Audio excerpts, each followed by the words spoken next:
felicidade de quem mora na roça. Notícia e informação. Estamos aqui para passar maravilhas. E variedade, esporte e lazer. O Via Mundo começa agora com os destaques culturais do dia e o melhor da música brasileira.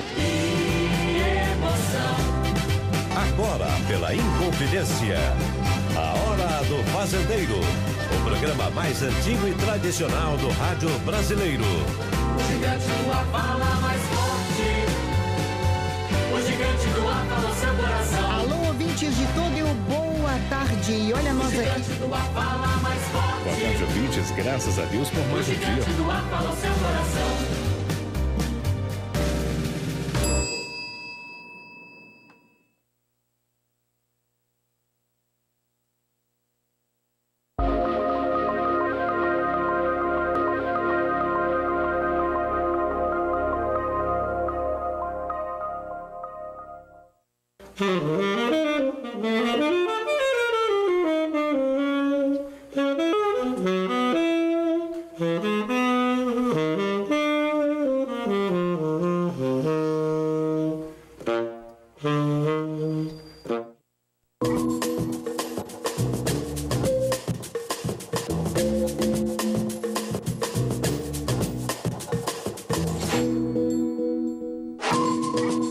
Bom dia, começa agora o programa 30 Minutos.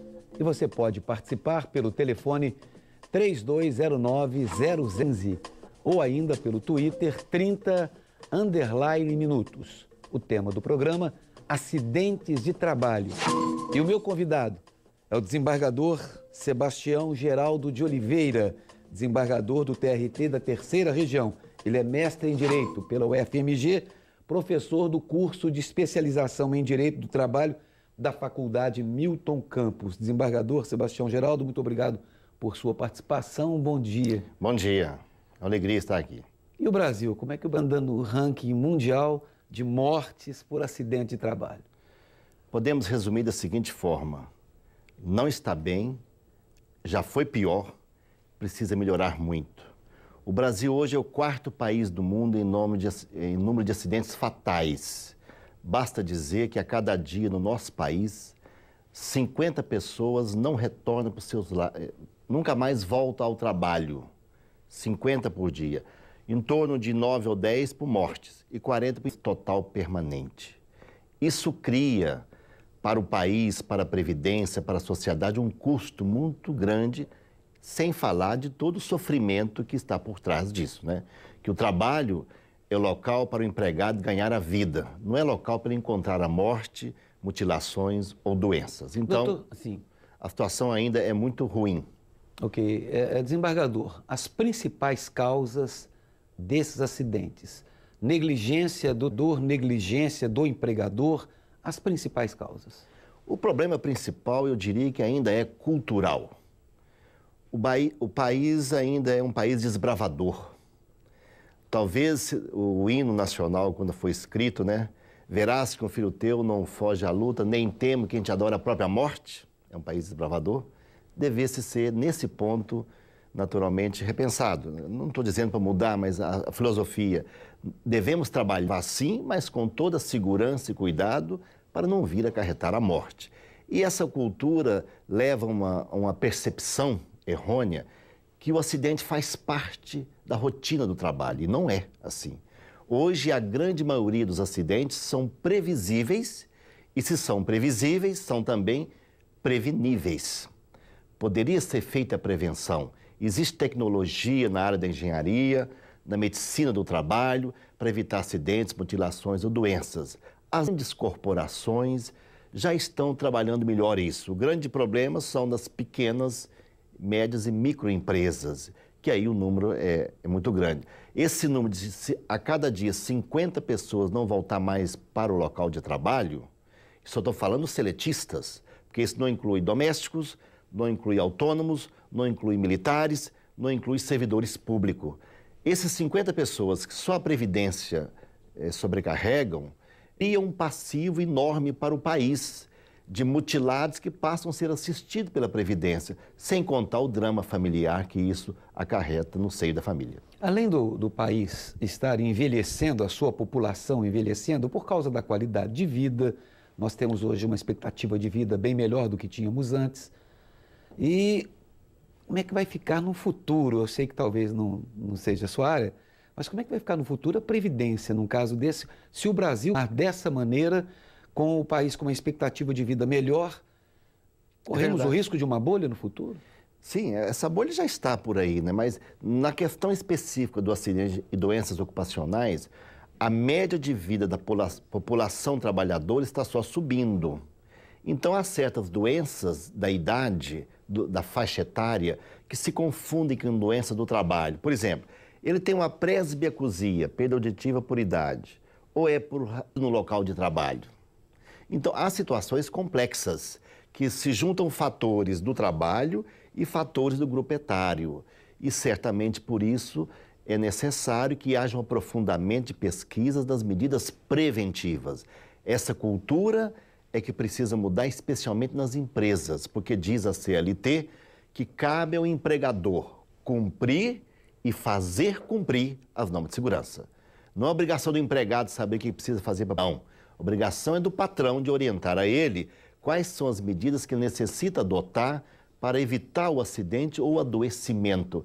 E acaba sendo mais barato para o empregador, aquele que tem uma visão de futuro, ele sabe disso, que é mais barato para ele investir na prevenção do que pagar indenizações na Justiça do Trabalho em razão de acidentes ocorridos no local de trabalho.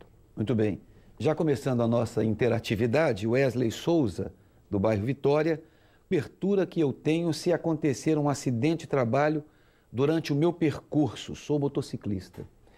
Veja bem, a lei considera que no percurso de casa para o trabalho ou do trabalho para casa, chamado horas de trajeto ou in itinere, nesse percurso também, se ocorreu o acidente, está coberto pela Previdência Social.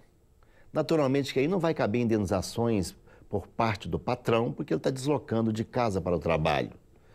A não ser que haja uma pressão patronal de velocidade, de tempo, mas normalmente nesse percurso, se sofrer um acidente, o patrão vai emitir uma comunicação do acidente, a CAT, e a Previdência Social vai conceder os benefícios a esse trabalhador que sofreu acidente no percurso. É claro, se ele fizer o percurso normal, porque se desviar o percurso, parar, desviar para o local, fazer uma visita a um parente, desviar o percurso, pode descaracterizar o acidente. Estou com mais perguntas também. A Ana Cristina Silva é do bairro Jaraguá. E a Ana Cristina pergunta, em Belo Horizonte, um operário morre por semana na construção civil. De quem é a culpa? Ana Cristina, essa é uma questão complexa. Mas podemos dizer, em primeiro local, que as empresas que têm uma política efetiva de prevenção, orientação do engenheiro de segurança, do médico do trabalho, que treinam o trabalhador, que indica para ele as possibilidades de estatística anterior de sofrer acidentes, as empresas têm muito menos acidentes. Na grande maioria das vezes, a culpa é de quem está dirigindo o empreendimento. Na maioria das vezes, a culpa é do empregador. Pode ocorrer também culpa exclusiva da própria vítima. São casos mais raros, mas também ocorrem. Desembargador, o TST está fazendo uma campanha de prevenção nacional. Há quantas essa campanha anda por aí? Porque veja bem, Lincoln, até então a Justiça do Trabalho apenas recebia acesso para julgar e condenava quando cabível. Mas de tanto receber processos envolvendo acidentes, mortes, mutilações, a Justiça resolveu adotar também um papel proativo. Nós, juízes, podemos colaborar com a sociedade, com o nosso conhecimento, fazendo campanhas, orientações, divulgando o tema, fazendo palestras, congressos, mostrando que é possível prevenção. Especialmente agora que no ano passado, depois de 20 anos, a Presidência da República, Dilma Rousseff, baixou um decreto instituindo no Brasil a Política Nacional de Prevenção de Acidente do Trabalho, que é o decreto 7.602 de 2011. E esse decreto estrutura no Brasil como deve ser essa Política Nacional de Prevenção, para criar efetivamente uma cultura como foi feito há um tempo atrás com o trabalho escravo, com o trabalho infantil. Então, nós estamos colaborando para implantar no Brasil essa política nacional de acidentes. Os acidentes podem e devem ser prevenidos. Eu estou entrevistando hoje o desembargador Sebastião Geraldo de Oliveira. Ele é mestre em Direito pelo UFMG, também professor na Milton Campos. É desembargador do TRT da Terceira Região.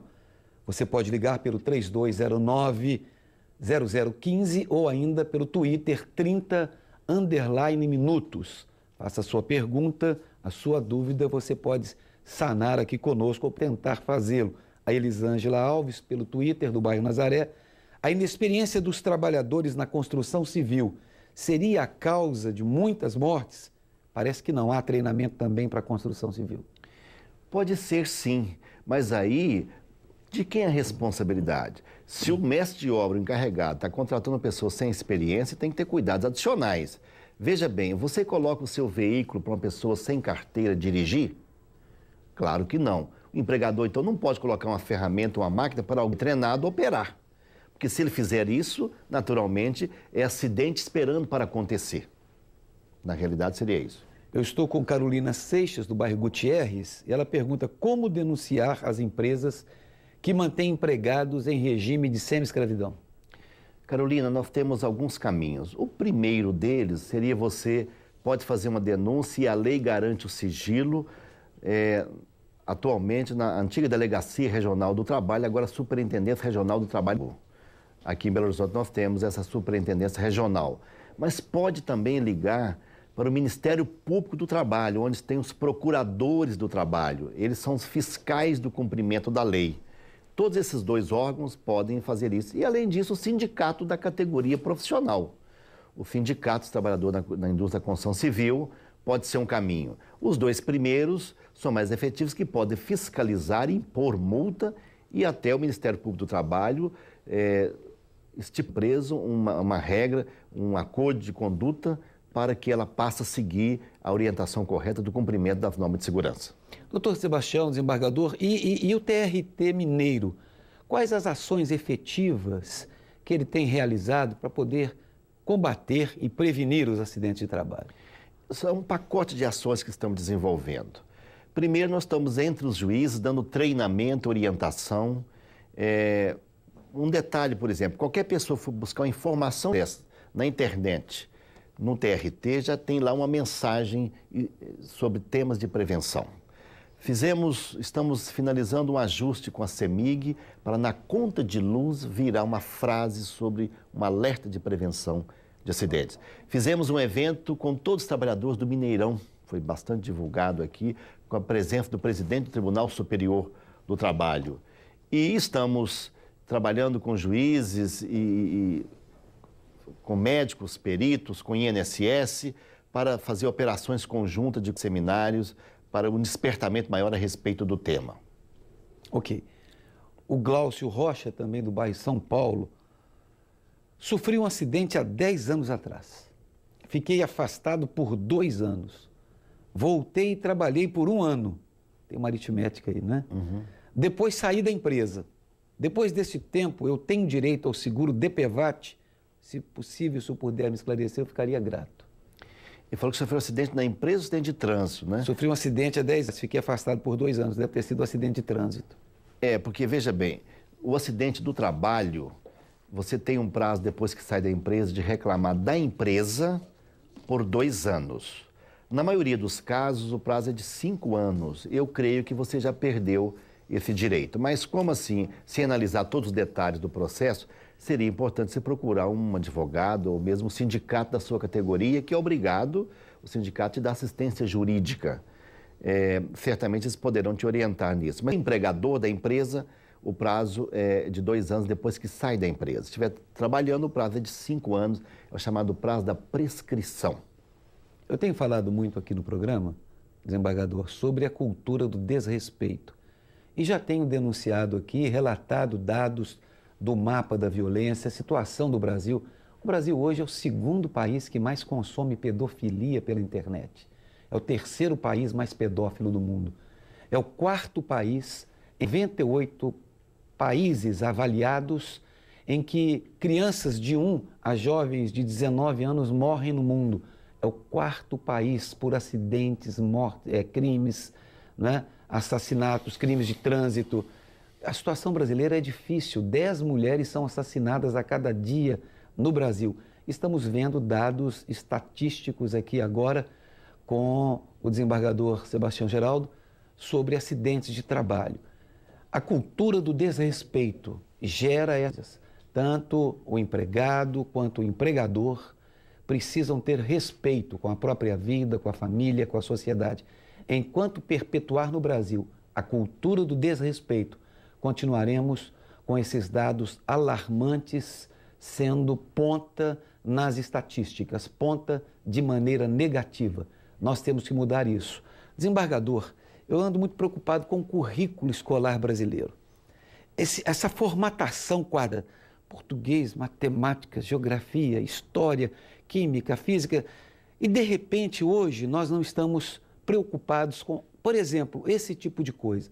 Por que não incluir no currículo, pelo menos ainda que não seja uma matéria para reprovação, acidentes de trabalho, meio ambiente, violência no trânsito? O que o senhor tem a dizer sobre esse assunto, principalmente acidentes de trabalho que dá o prejuízo ao Brasil, que dá e não tem informação desde cedo? O senhor tem toda a razão nessa colocação. Mais do que isso é obrigação do Estado, do país. O Brasil assinou uma convenção internacional da Organização Internacional do Trabalho, número 155. E essa convenção estabelece, Convenção 155, ratificada pelo país, que as questões de segurança, higiene, meio ambiente do trabalho deverão ser incluídas em todos os níveis de ensino do país. Lamentavelmente, isso é uma obrigação que o Brasil se comprometeu desde 91, Convenção 155, e os currículos não foram adaptados para isso. Eu, quando estudei Direito, eu estudei Medicina Legal para avaliar o morto, mas não saúde do trabalhador para preservar o vivo, o que acaba sendo um equívoco.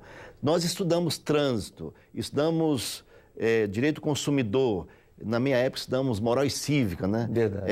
OSPIB. OSPB. Por que não estudar medidas preventivas? Todo estudante será um futuro trabalhador, um futuro empresário. Logo, estamos trabalhando, já até conversas bem entabuladas aqui em Minas Gerais com a Secretaria de Educação, que acolheu com muito entusiasmo a ideia de levar essa disciplina também para todos os níveis de ensino, mas especialmente nos níveis superiores de medicina, de engenharia e de direito. É fundamental que o advogado saiba que o principal para o trabalho é o direito de trabalhar num local saudável. Não é direito adicional de insalubridade, periculosidade, adicional de hora extra, adicional noturno. Isso é uma forma de você monetizar o risco, compensar perigos com um pequeno adicional, em vez de garantir o principal, que é o direito à saúde e o direito a trabalhar num local seguro. O Francisco é do bairro Novo Progresso, ele faz uma denúncia. Trabalhei em uma empresa onde o chefe manda trabalhar numa atividade insalubre, sem nenhum equipamento de segurança. Como denunciar? É o que eu disse, ele pode denunciar a fiscalização trabalhista, e a lei garante preservar o sigilo, ou ao Ministério Público do Trabalho. E até tem normas internacionais que o trabalhador pode se recusar a esse serviço, e se ele recusar, ele tem direito a receber sem trabalhar, enquanto não fornecer os equipamentos necessários. E se porventura sofrer um acidente nessas circunstâncias, a empresa vai pagar uma alta indenização ao trabalhador, porque a culpa Aí a culpa é manifesta do empregador, que colocou alguém para fazer um trabalho e sem fornecer os equipamentos de segurança adequados. A Simone Pereira, da cidade de Vespasiano, ela é técnica em enfermagem do Cefet, BH. Gostaria de saber o que é trabalho prescrito e trabalho real. É porque, veja bem, Simone, no dia a dia, as empresas têm lá uma ficha, fulano desenvolve tais e tais tarefas. Mas nem sempre a realidade corresponde àquilo que está prescrito no documento do livro da empresa. E, normalmente, no trabalho real, há desvio de função ou desvio na forma de execução desse trabalho. Isso é mais trabalhado na parte de recursos humanos das empresas. Mas nós julgamos a realidade e não o que está no papel. O que vale é a realidade do dia a dia e não aquilo que ficou no papel prescrito pela empresa. Pelo Twitter, a Marta Venâncio pergunta: em relação às pessoas que ficam doentes pelo excesso de trabalho, quais os direitos dela? Essa pergunta é um pouco mais de elaboração. Veja bem, adoeceu no trabalho, mas foi por conta do trabalho ou não? Que a pessoa pode adoecer no trabalho sem que o trabalho seja a causa do adoecimento. Se o trabalho for a causa do adoecimento, e a empresa pode, nesse caso, ser condenada a pagar ao trabalhador. Aí vai depender a consequência. Ele ficou inválido, vai pagar, nesse caso, um valor correspondente ao salário que ele recebia mês a mês enquanto vida a pessoa tiver. Além de ser valor de danos morais, que o juiz vai arbitrar. E pode ser também que o acidente gere um dano estético, que é cabível ainda mais uma parcela a respeito do dano estético.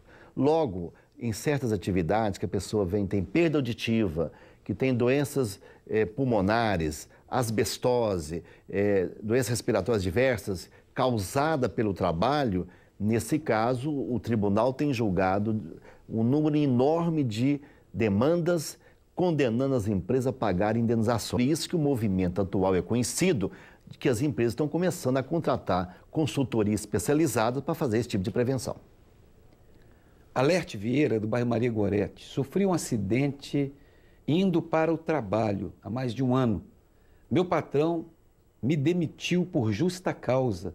O motorista do ônibus onde eu estava não prestou socorro. Acionei a justiça. Tenho que pagar as custas judiciais? Não está completa, né? Veja bem, ela deu algumas informações, eu não sei o contraditório, o que o patrão vai alegar, o que aconteceu na realidade. Mas se sofreu um acidente indo para o trabalho, só por isso ninguém pode ser dispensado por justa causa. A justa causa é quando a pessoa comete uma ilegalidade, a pessoa desrespeita a empresa, não cumpre uma ordem, a pessoa é negligente com o trabalho, começa a faltar muito, tem várias hipóteses. Isso por si só não justifica a justa causa. Ninguém paga custas para ingressar na justiça, tanto que há uma norma que garante assistência judicial gratuita para aqueles que têm baixo rendimento, ou então que declara não poder pagar as custas, há uma assistência judicial gratuita. Ela pode procurar a justiça, não precisa nem de advogado, mas o mais indicado nesse ponto é procurar o sindicato da categoria que ela trabalhava, que vai te oferecer de graça um advogado para patrocinar a sua causa. Desembargador da cidade de São José da Lapa, a Mariana envia a seguinte pergunta. Um trabalhador rural sofreu um acidente durante o trabalho. Deu entrada no INSS, porém desistiu da ação. Ele ainda pode voltar a acionar o INSS? O acidente foi há 8 meses atrás. Sim, pode. Que na realidade no INSS ele deve ter tentado uma demanda, não é bem um processo judicial. Pode ter tentado receber um benefício se ele sofreu um acidente. Ele vai receber o benefício se ele tiver ficado incapacitado, porque ele pode ter sofrido um acidente, 2, 3 dias depois recuperou a capacidade e voltou a trabalhar. Ele não tem benefício. Agora, ele pode acionar o patrão se aquele acidente tiver sido causado por culpa patronal, um desleixo da empresa e tenham ficado sequelas. Nesse caso, caberia indenizações por parte do patrão e aí ela tem, se estiver trabalhando, tem o prazo de 5 anos para fazer isso. Já passaram 8 meses, 4 anos e 4 meses. O meu agradecimento ao TRT de Minas, desembargadora Dioclésia, presidente ou presidenta, que nos enviou também o doutor Sebastião Geraldo de Oliveira, que é desembargador da 3ª região. Nosso agradecimento especial. Eustáquio Pinho, da cidade de Contagem. Perdi um filho no percurso do trabalho para casa. Perdi a causa na justiça. Tenho algum direito nisso? 6 anos já se passaram. Veja bem, quando a pessoa está indo para o trabalho, quem causa o acidente, normalmente, o acidente é de trânsito. E ele pode ter direito em face da empresa de trânsito, não é do patrão. A não ser no meio rural, que o patrão transporta, às vezes, o trabalhador em caminhões, em tratores, aí a culpa seria patronal. Mas, nesse caso, o direito que ele teria seria em face do seguro, né, do DPVAT, ou então cobrar, se o acidente tivesse sido causado pela empresa de ônibus, cobrar da própria empresa. Mas, como já se passaram 6 anos, eu acho que aí ele já perdeu o direito de acionar porque está prescrito. Estou com uma pergunta interessante da Maria do Carmo. Ela é do bairro Nova Suíça e é síndica de um prédio, está com um problema lá. Ela diz: o porteiro do meu prédio trabalha de dia e à noite é porteiro de outro prédio. Aconteceu um acidente de trabalho no outro prédio. A CAT dele foi feita no outro prédio onde foi o acidente. Temos que mantê-lo no prédio ou não temos nenhuma obrigação trabalhista? Veja bem, o acidente não ocorreu no prédio. Se ele ficou incapacitado, ele vai parar de trabalhar também no prédio onde ele atuava. Então, ela não vai emitir a CAT porque o acidente não ocorreu lá, mas ele vai ficar afastado pelo INSS. Nesse período, o INSS que vai pagar os direitos desse trabalhador. Naturalmente, ela não vai ter indenização alguma por causa disso, porque o acidente ocorreu no outro trabalho onde ele atuava à noite. Ela só vai ter que contratar um substituto para ficar no lugar dele, né? Desembargador da cidade de Betim, o Eduardo Roque, faz a pergunta: estou afastado há 2 anos e meio. Isso motivado por uma hérnia de disco. Tive um acidente de trabalho. Recebo pelo INSS. Posso acionar a empresa na justiça por uma indenização? Olha, poder sempre pode. Agora, se tem chances boas de ganhar, depende. A empresa foi culpada, ela te treinou, te orientou. Você tem testemunhas para comprovar que o acidente ocorreu por uma negligência patronal? A empresa cumprir as normas de segurança ou não? Se você conseguir provar isso, provavelmente você vai ganhar uma indenização por parte do empregador também. Como você está afastado, o seu contrato está suspenso e você tem um prazo de 5 anos, contado da data do acidente, para ingressar com essa ação. O bom é você procurar um advogado para te dar uma orientação adequada. A Ângela Maria, do 1º de maio, tem 26 anos, que meu marido morreu de acidente de carro durante o trabalho. Um advogado me ligou, entrei na justiça e recebi R$1.000 há 5 anos atrás. Depois me falaram que o valor deveria ser bem maior. Eu recebi do DPVAT. O valor é esse mesmo? Olha, nós não lidamos com DPVAT. Lá na justiça a gente lida com a indenização por parte do empregador. Aí teria que verificar o processo, os detalhes, né, com o advogado, e precisa tomar cuidado também que advogado a pessoa está recebendo, porque como acontece em toda categoria, há problemas também nessa área. É bom a gente receber um advogado por alguém conhecido. Eu estou aqui, doutor, com 2 livros, já na 6ª edição, ambos. Proteção Jurídica à Saúde do Trabalhador. Vou mostrar aqui. Aqui está. É um livro de autoria do desembargador Sebastião Geraldo de Oliveira. Ok? Temos também o outro, Indenizações por Acidente do Trabalho ou Doença Ocupacional. Está aqui também. E o livro, percebemos que deve ter um conteúdo muito bom, não é? E pela experiência que o desembargador tem. O que o senhor tem para me falar sobre esses livros, onde eles podem ser adquiridos? Os livros podem ser adquiridos em qualquer livraria jurídica. No primeiro deles, eu falo sobre o direito à saúde, que é o principal, que no Brasil demorou muito tempo a ser percebido, o direito à saúde no local de trabalho. E o segundo é o direito de quem perdeu a saúde trabalhando, seja por uma doença, seja por um acidente. E, naturalmente, eu venho pesquisando isso há 20 anos, os livros retratam essa minha experiência na área. Muito bem. Eu gostaria que no final o senhor deixasse um e-mail, por favor, onde nós pudéssemos, os telespectadores pudessem contactar caso o senhor queira. Alisson Fabrício é do Jardim Riacho. Ele diz: moro em Contagem e trabalho no Rio de Janeiro. A empresa não paga a minha passagem de ônibus.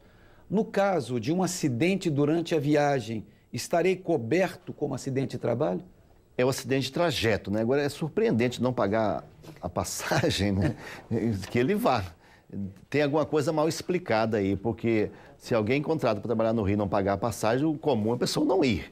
Mas se estiver deslocando para o trabalho, na ida ou no retorno, é considerado acidente do trabalho. Deixa eu saber se eu ainda tenho 2 minutos. Aí já me apontaram 1 minuto, eu tenho 2 minutos, eu tenho 2 perguntas aqui. É possível? Vai me ajudando aí a produção, por favor. Cleide Pereira, do Água Branca, para terminar, sofri um acidente em 2006 pelo trabalho. Recebi até 7 pelo INSS. Fiquei sabendo que a empresa faliu e a minha carteira não deu baixa. O que fazer? Tem algum direito? Ela tem junto ao INSS. A empresa que faliu, naturalmente, mesmo que ela acione a empresa, vai ter dificuldade de receber, né? Então, a sorte não ajudou muito a nossa amiga aí, não. Ok, eu estou com a Maria Helena de Sabará para encerrar. Ela parabeniza pelas respostas esclarecedoras do desembargador. Ela trabalha também no TRT. Desembargador, muito obrigado por sua presença. Um bom dia para o senhor. Eu já fico sempre à disposição. Ok, e obrigado também mais uma vez ao TRT. E para você que participou do 30 Minutos, muito obrigado. Querendo Deus, aqui estaremos na próxima semana. Grande abraço para você. Até lá.